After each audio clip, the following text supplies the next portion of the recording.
The Little Prince, Chapter 26.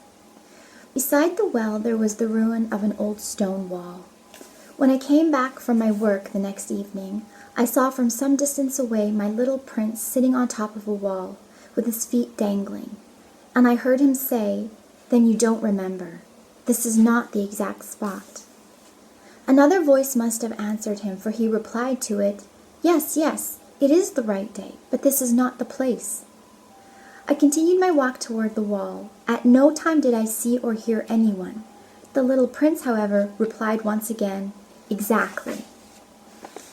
You will see where my track begins in the sand. You have nothing to do but wait for me there. I shall be there tonight." I was only 20 meters from the wall, and I still saw nothing. After a silence, the little prince spoke again. "You have good poison? You are sure that it will not make me suffer too long?" I stopped in my tracks, my heart torn asunder, but still I did not understand. "Now go away," said the little prince. "I want to get down from the wall." I dropped my eyes then to the foot of the wall, and I leaped into the air. There before me, facing the little prince, was one of those yellow snakes that take just 30 seconds to bring your life to an end. Even as I was digging into my pocket to get out my revolver, I made a running step back. But at the noise I made, the snake let himself float easily across the sand like the dying spray of a fountain, and in no apparent hurry, disappeared with a light metallic sound among the stones. I reached the wall just in time to catch my little man in my arms. His face was white as snow. "What does this mean?" I demanded. "Why are you talking with snakes?" I had loosened the golden muffler that he always wore. I had moistened his temples, and had given him some water to drink. And now I did not dare ask him any more questions. He looked at me very gravely and put his arms around my neck. I felt his heart beating like the heart of a dying bird, shot with someone's rifle. "I am glad that you have found what was the matter with your engine," he said. "Now you can go back home." "How do you know that?" I was just coming to tell him that my work had been successful, beyond anything that I had dared to hope. He made no answer to my question, but he added, "I too am going back home today." Then sadly, "It is much farther. It is much more difficult." I realized clearly that something extraordinary was happening. I was holding him close in my arms as if he were a little child, and yet it seemed to me that he was rushing headlong toward an abyss from which I could do nothing to restrain him. His look was very serious, like someone lost far away. "I have your sheep, and I have the sheep's box, and I have the muzzle," and he gave me a sad smile. I waited a long time. I could see that he was reviving little by little. "Dear little man," I said to him, "you are afraid." He was afraid. There was no doubt about that, but he laughed lightly. "I shall be much more afraid this evening." Once again I felt myself frozen by the sense of something irreparable, and I knew that I could not bear the thought of never hearing that laughter any more. For me, it was like a spring of fresh water in the desert. "Little man," I said, "I want to hear you laugh again." But he said to me, "Tonight it will be a year. My star, then, can be found right above the place where I came to the earth a year ago."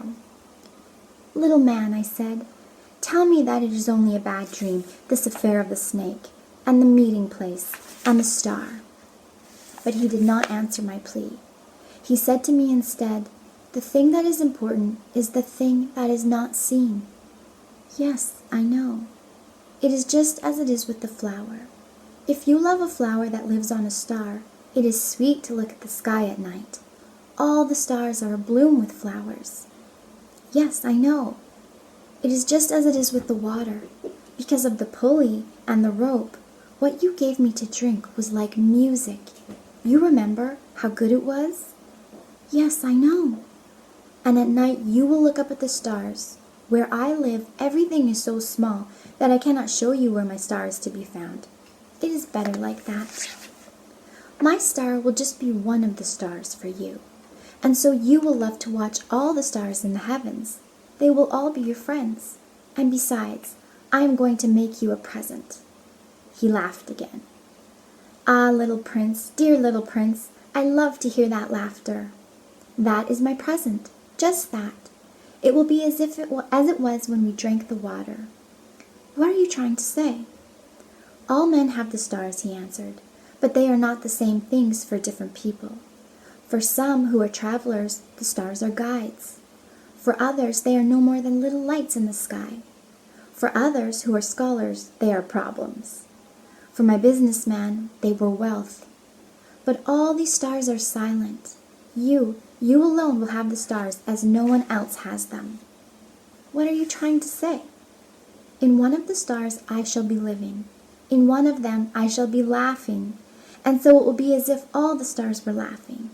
When you look at the sky at night, you, only you, will have stars that can laugh. And he laughed again. And when your sorrow is comforted, time soothes all sorrows. You will be content that you have known me. You will always be my friend. You will want to laugh with me, and you will sometimes open your window, so for that pleasure, and your friends will properly be astonished to see you laughing as you look up at the sky. Then you will say to them, "Yes, the stars always make me laugh," and they will think you are crazy. It will be a very shabby trick that I've played on you. And he laughed again. It will be as if, in place of the stars, I had given you a great number of little bells that knew how to laugh. And he laughed again. Then he quickly became serious. "Tonight, you know, do not come," said the little prince. "I shall not leave you," I said. "I shall look as if I were suffering. I shall look a little as if I were dying. It is like that. Do not come to see that. It is not worth the trouble." "I shall not leave you." But he was worried. "I tell you, it is also because of the snake. He must not bite you. Snakes, they are malicious creatures. This one might bite you just for fun." "I shall not leave you." But a thought came to reassure him. It is true that they have no more poison for a second bite. That night I did not see him set out on his way. He got away from me without making a sound. When I succeeded in catching up with him, he was walking along with a quick and resolute step. He said to me merely, "Ah, you are there." And he took me by the hand, but he was still worrying. "It was wrong of you to come. You will suffer. I shall look as if I were dead, and that will not be true." I said nothing.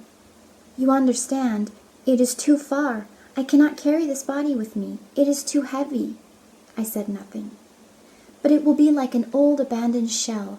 There is nothing sad about old shells." I said nothing. He was a little discouraged, but he made one more effort. "You know, it will be very nice. I too shall look at the stars. All the stars will be wells with a rusty pulley. All the stars will pour out fresh water for me to drink." I said nothing. "That will be so amusing. You will have 500 million little bells, and I shall have 500 million springs of fresh water." And he too said nothing more, because he was crying. "Here it is. Let me go on by myself." And he sat down, because he was afraid. Then he said again, "You know, my flower, I am responsible for her, and she is so weak. She is so naive. She has 4 thorns, of no use at all, to protect herself against all the world." I too sat down because I was not able to stand any longer. "There now, that is all." He still hesitated a little, then he got up. He took one step. I could not move. There was nothing but a flash of yellow close to his ankle. He remained motionless for an instant. He did not cry out. He fell as gently as a tree falls. There was not even any sound because of the sand.